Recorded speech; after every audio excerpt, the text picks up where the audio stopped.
Hello, and welcome to the second series of the Learn English Elementary podcast.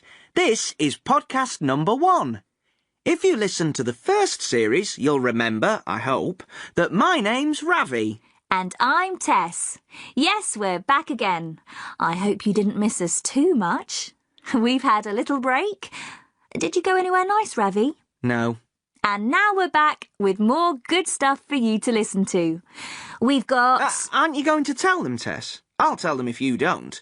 We've chosen a special day to come back. It's Tessie's birthday today, isn't it? Yeah, it is. Happy birthday. Oh, thank you. Are you doing anything special? Well, I'm going out for dinner with some friends tonight, and then we might go to a club. I'm not really sure. Sounds good.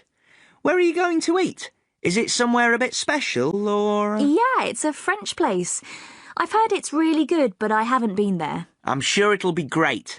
Any good presents? Well, I got some money from my mum and dad to buy myself something nice, so I'm going to get some new boots with that, and that's it.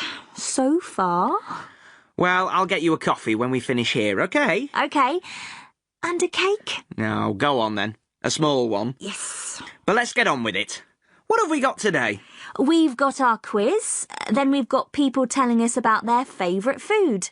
And Carolina's back again. Right. If you're listening and you don't remember Carolina, she's a student from Venezuela who's come to Britain to study, and we follow her in every podcast to hear how she's getting on. But to start with, we've got something new. This section is called I'd Like to Talk About.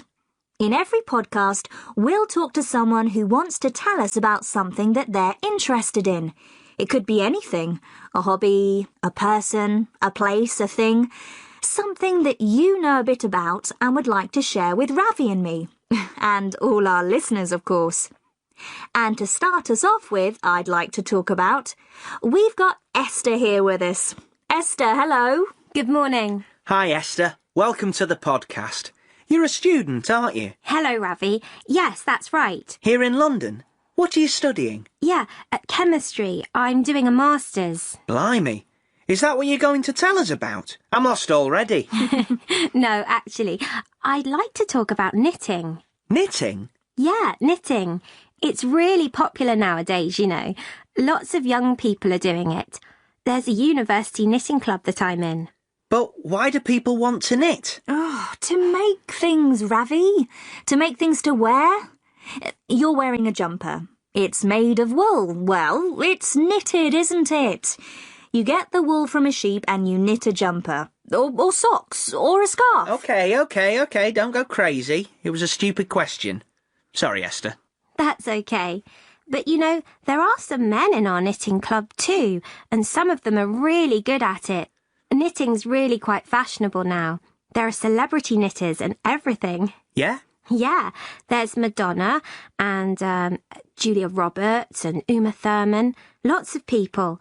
And of course, nowadays people are more worried about the environment and trying to recycle things, and so knitting's perfect.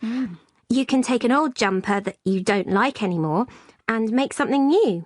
It's a cheap way to get clothes. Good point. Do you know anything about the history of knitting, Esther?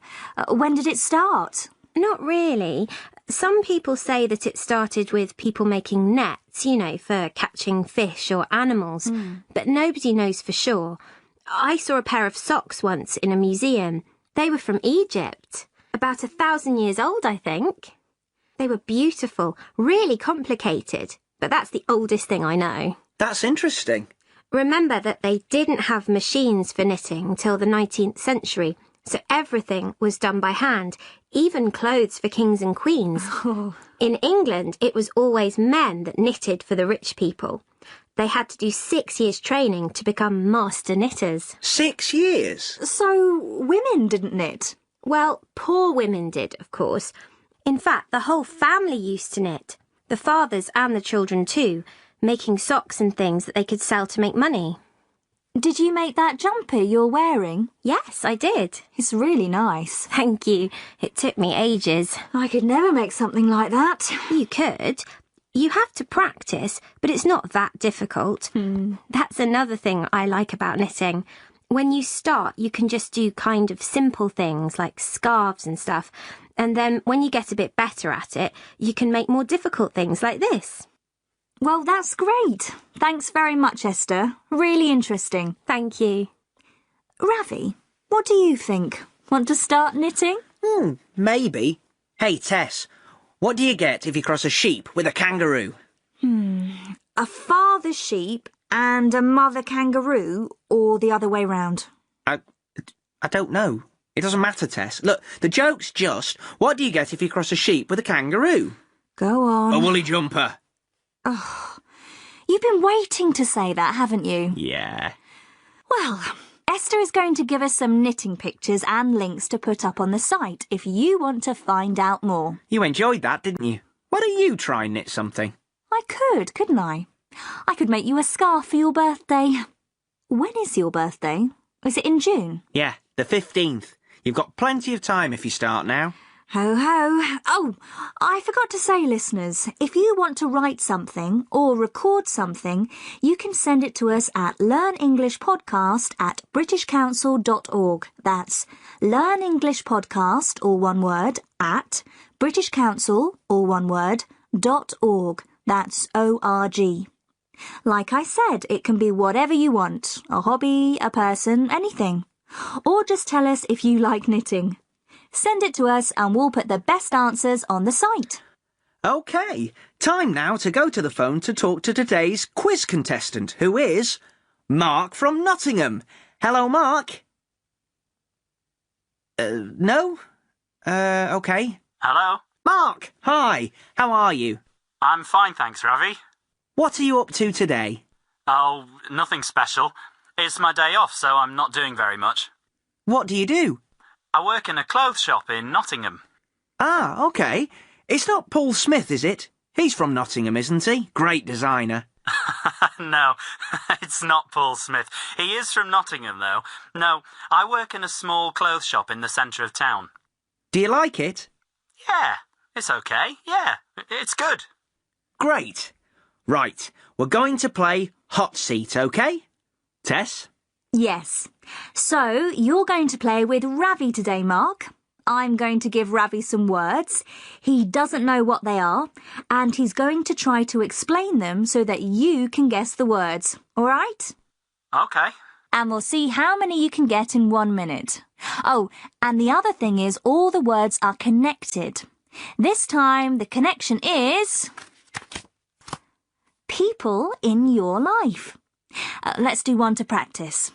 So, for example, if I say, it's your father's brother or your mother's brother, who is it?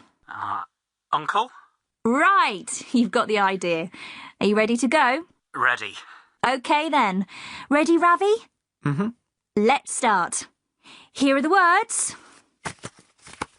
You've got 1 minute starting from now.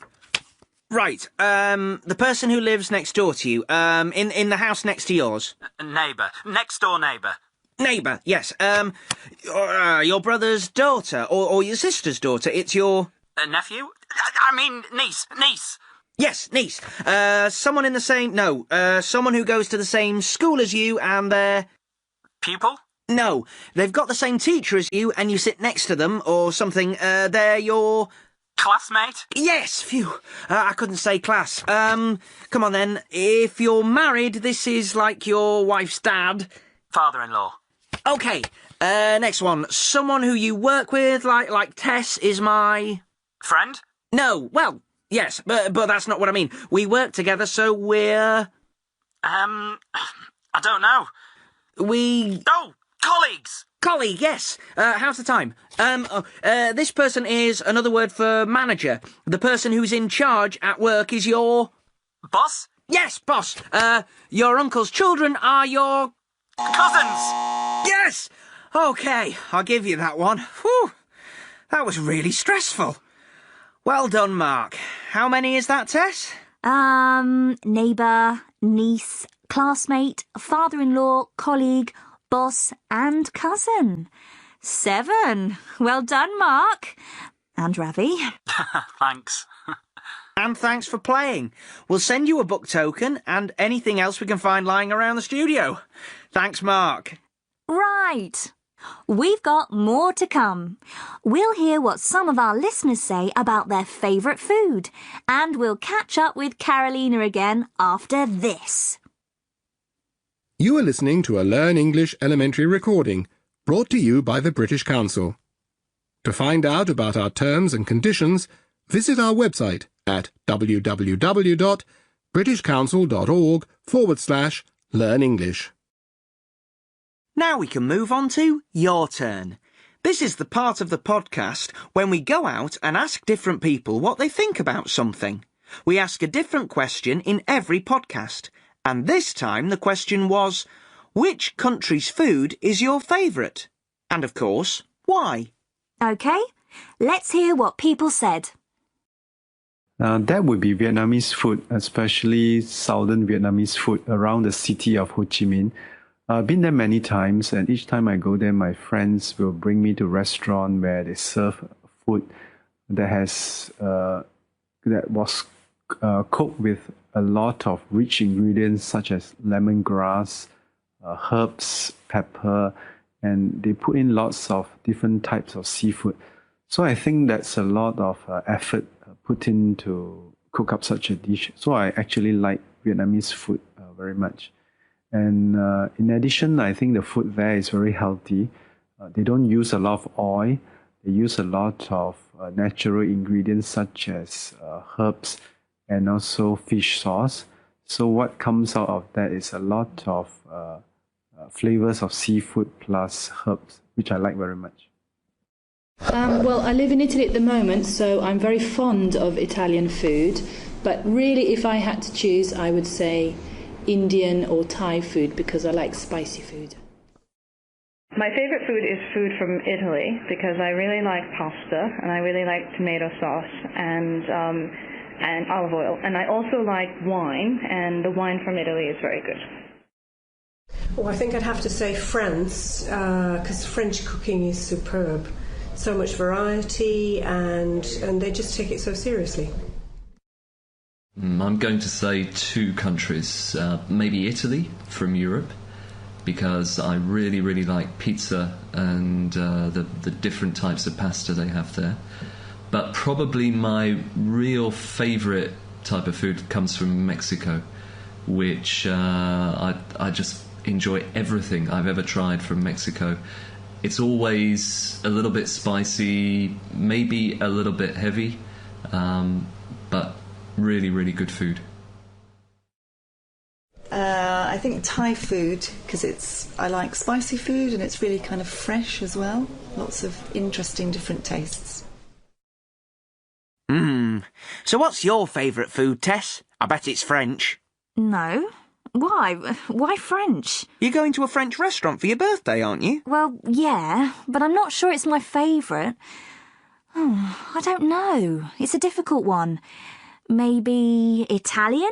I mean good Italian, not just fast food pizzas. What about you? No contest. Indian every time. I'm a traditional boy about food. But I love fast food pizzas as well. All fast food, actually. But now it's time to find out what's happening to Carolina. If you listen to the first series of the podcast, you'll know that Carolina is from Venezuela and she's just started a course at Newcastle University in Britain. Yes, in every podcast we hear what Carolina's been doing. She's already met a lot of people in Newcastle.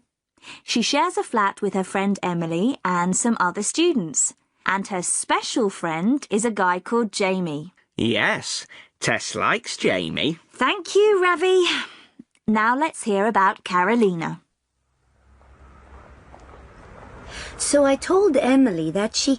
Oh, wait a minute. They're nice. Which ones? Those boots? No, those shoes at the back. The red ones. Let's go in and have a look. Okay.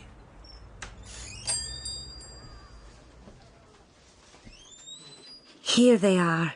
They're beautiful. What size are they? 5.5. What does that mean? I'm a 36 in Venezuela. Yeah, British sizes are different. Try them on. Oh, See if they fit.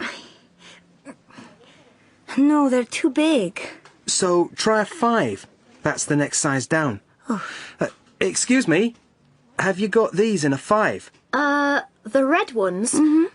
Oh, no, sorry. We've only got the sizes on the shelf. OK, thanks. Bad luck. Come on, let's go to that other shop in the high street. They might have them. OK. But you know, I really do need some shoes. If we're going to stay with your parents, I need to look nice. I don't think they'll care what shoes you're wearing. You know what I mean. Let's have a look in here. OK. What about these red ones? Oh, they're horrible. And they're too high. I can't wear very high heels. I can't walk. Those brown ones, then. They're nice. No, I don't want brown. I haven't got any brown clothes. Oh, these black ones, then. They're a size 5. They're quite nice. How much are they? Oh, £95. £95? I'm not paying £95 for a pair of shoes. No, let's go somewhere else. Come on, Jamie. But if you like them, why don't you, try them on and see? So, what exactly do you want? What colour? I don't know exactly, but I'll know when I see them. Here's another shop. Come on. Ooh, now these are nice. Black, not too high, and not too expensive. Why don't you try them on? Oh, wait a minute. They've got them in grey too. Maybe they're nicer. What do you think? Try them both on. Excuse me? Have you got these in a size 5? In a 5? In black or grey? I'd like to try both of them, please. I'll just go and check. Phew. Oh, let's sit down. Yes. Shoe shops make me tired. So, which ones do you like best? The grey ones or the black ones? They're both nice. But tell me which ones you like best. OK, then, the grey ones. What's wrong with the black ones? Nothing's wrong with the black ones. I said I like them both. I think I prefer the black ones. OK. If I say I prefer the black ones, can we just buy them and get out of here? Yes, I think I'll get the black ones. Do you like them? Or do you prefer the grey ones? Oh. Excuse me? Yes? I'll take these, please. The black ones? Yes, the black ones. Now, where do I pay? Over here, love. Come on, Jamie. Why are you being so difficult today? Poor old Jamie. I think he was a bit bored. Do you like buying shoes, Tess? Well, yes, I do. I like shoes. Don't you? Well, yes, of course I do, but usually I know what shoes I want, and I go to the shop and I buy them. I don't go round lots of shops trying them on. I think men and women are different about shoes. OK, I won't say any more. I don't want to upset anybody. Good.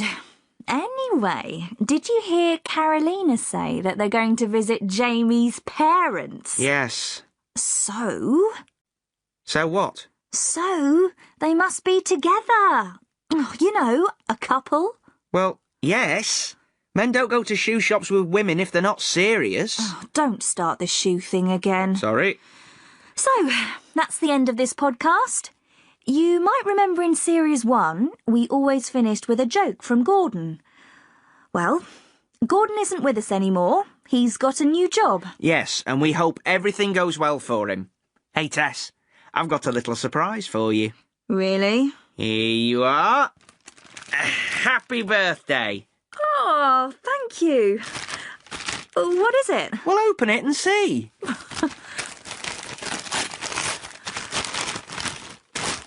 Ah, a French cookery book. Thank you, Ravi. That's really great. Well, I thought French food was your favourite, but now... Oh, silly, I love French food and I love cooking. It's a lovely present, thank you. Come here. Mwah! Oh. So, do you want to say the last bit, birthday girl, before we go and get that cake? OK. Well, that's the end of our part of the podcast. And remember, the address for anything that you want to send us is learnenglishpodcast@britishcouncil.org. In a moment, you can listen to Tom, our English teacher. He's going to talk about some of the language you heard in this podcast and things to help you learn. So, stay around to listen to Tom, but we'll say goodbye for now. Bye! You are listening to a Learn English elementary recording brought to you by the British Council. To find out more and to access language activities and audio scripts, visit our Learn English website at www.britishcouncil.org/learnenglish. Hi, I'm Tom.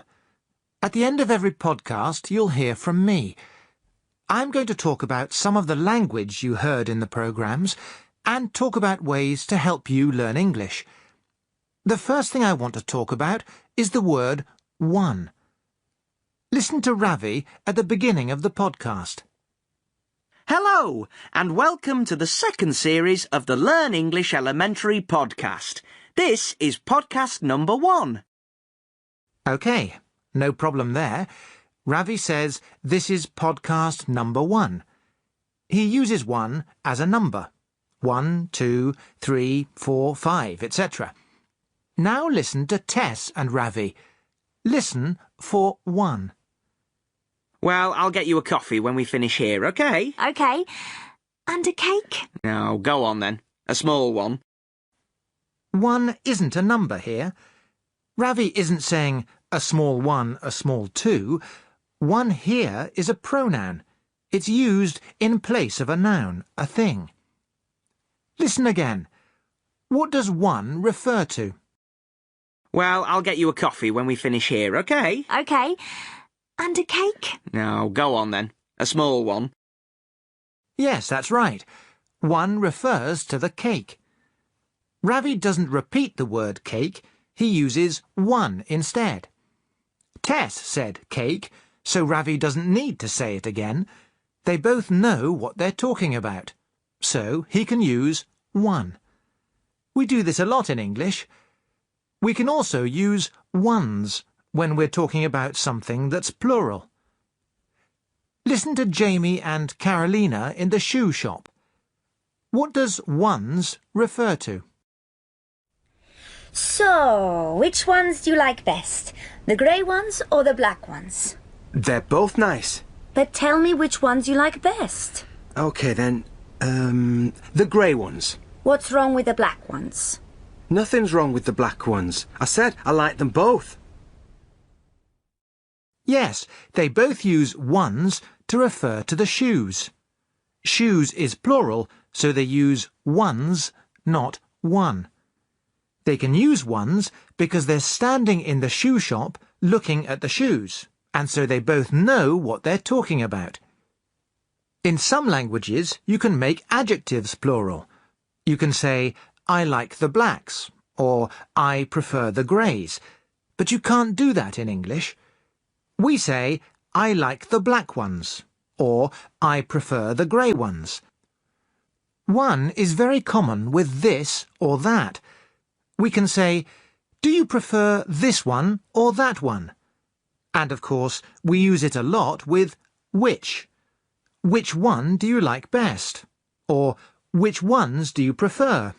Or, for example, in a car park with a friend, we can ask, which one is yours? We both know that we're talking about a car. And if you're eating chocolates, you can say to a friend, would you like one? There are lots of words in English that we use to refer to things or people. Words like it or her or them or mine, pronouns. Also, words like this or that, or these or those. Listen to Tess talking to Esther about knitting. Notice the words that refer to other people or things. Did you make that jumper you're wearing? Yes, I did. It's really nice. Thank you. It took me ages. I could never make something like that. It's important that you notice these words when you're listening or reading, and that you know what they refer to. If you don't, then you won't be able to understand exactly what people are talking about. A good way to practice this is to take a piece of English, for example, a part of the tape script of the podcast, and draw a circle around all the words that refer to something else. Then draw a line from the word to the thing that it refers to. So, for example, you draw a circle around the word him, and then draw a line to connect him to what it refers to, maybe John or Ravi. I'll put an example on the site for you to see, if you don't understand what I mean. But please try it. It really will help you to understand things better. Now I'd like to talk about something different. Listen to this. What does poor mean? So, women didn't knit? Well, poor women did, of course.